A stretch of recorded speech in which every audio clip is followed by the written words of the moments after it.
எனக்கு பலாப்பழம் வேணும், 10 கிலோ வேணாம். ஏங்க எனக்கு 5 கிலோ வேணாமுங்க. 1 கிலோ இருக்கக்கூடாது. நீ சும்மா தானே சொல்கிற. பலாப்பழம் 1 கிலோ கூட இல்லைன்னா அது என்ன பலாப்பழம் இருக்குங்க. ஒரு ரப்பர் பால் சைஸில் தான் பலாப்பழம் வேணும்.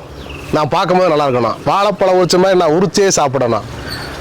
இதெல்லாம் நடக்கிற கதையா? சாத்தியம் இல்லையாங்கிறல்ல, தேவையா தேவையில்லையா? தேவை. அதாங்க ஐனிப்பழம். பழம் ரப்பர் பால் சைஸில் தான் இருக்கும்.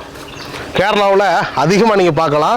சீசன் டைமில் இப்போ பூரா சந்தைக்கு பூரா வர ஆரம்பிச்சிருச்சு ஐனிப்பழம். நீங்கள் நினச்சி பாருங்கள், உங்கள் வீட்டில் ஒரு ஐனிப்பழம் வச்சு அது வாட்டுக்கு ரப்பர் பால் மாதிரி காய்ச்சிட்டே இருக்கும். நீங்கள் வாழைப்பழம் உரிச்ச மாதிரி உரிச்சு அப்படியே பலாப்பழம் அப்படியே சாப்பிட்றது, உள்ள விதை இருக்காது. அப்படிப்பட்ட நாற்றுக்கள் கிட்டத்தட்ட பட்டிங் பண்ண நாற்றுக்கள். விதை நாற்றுக்களில் நீங்கள் பார்த்தீங்கன்னா தெரியும்,